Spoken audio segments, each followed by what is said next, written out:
Hey, auction lovers, it's Sherry with Red Apple Auctions.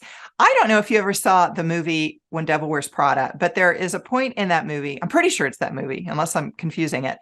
But they have, like the fashion editor, right? Anna Wintour of Vogue, the editor, meets all these people every day. She can't remember who they all are. So her job of her assistant, one of them, is to whisper in her ear who they're meeting and some background on them so that she appears to be more well informed. So as they're walking up to someone, she might whisper in her ear, "That's Frank and Ellen, and you met them at the Met." And that way, when she met these Frank and Ellen, she'd be able to say, "Oh my gosh, when's the last time we saw each other at the Met?" Just to carry the conversation forward. Well, in my case, as I am traveling around and working with different committees and auctions and so forth, something that helps me is that I pull photos of the board and of key people and people that I'm working with on the committee, so that way I'm remembering them from year to year as I show up. Not always, I'm not perfect at this, but it's just a tool that I use that helps me. And so in your case, if you're working with an auctioneer, you might want to do this for your auctioneer to help him or her in the bidding process so they can identify people in the room. That might be something that's useful. I was at a school auction about 2-3 weeks ago, and I had all of my notes, and I always highlight things that I still need to get final details on. So when I show up, I'm kind of like, okay, we've got, I got 7 little questions here. And so I'm starting to go through my notes, and one of the Gala Chairs goes, "What's my picture doing on your sheet?" And it was something that I pulled from Zoom, from our many Zoom meetings, but I had it on the sheet because I had her name on it, and I had that she was the Gala Chair and so forth. I'm going to stop the video here and tell a story because I forgot to include this in the original video. But when I was at the school and the Gala co-chair noticed that her photo was on this sheet of paper, she then told me a story about a friend of hers who was married.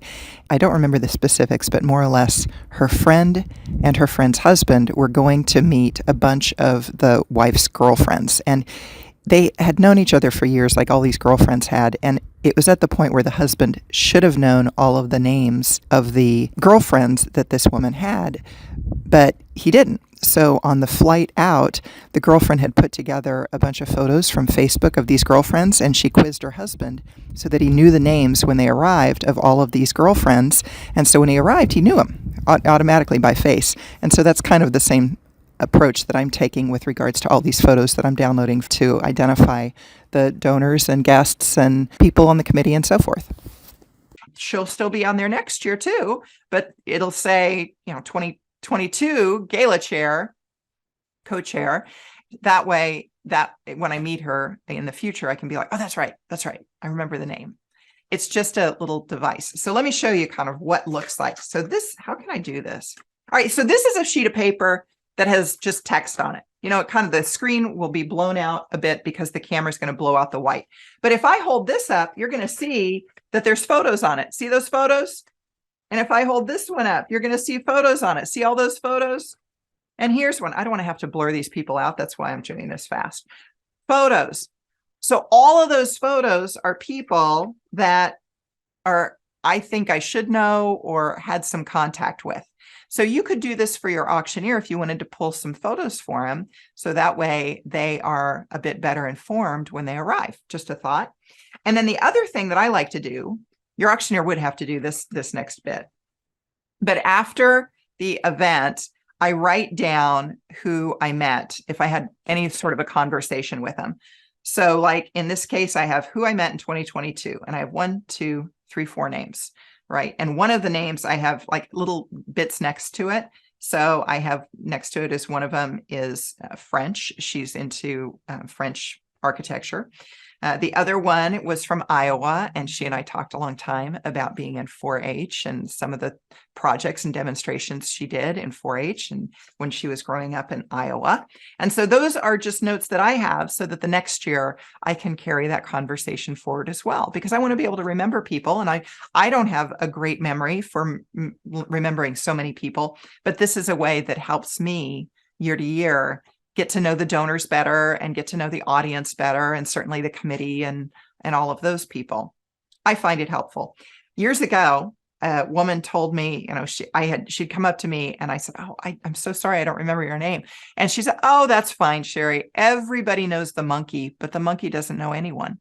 And I'm like, what a great analogy to my experience. It's not that, she wasn't being insulting to me at all. If she was, I didn't take it as an insult. Let's put it that way. But you think about buskers on the road that are performing, and you've got the guy there and he's got his little monkey with the accordion or whatever the monkey is doing. Everybody's talking about the monkey. Everybody knows the monkey because the monkey's on the stage, but the monkey's not really knowing everybody in the audience unless there is I don't know, unless the monkey gets fed or something like that.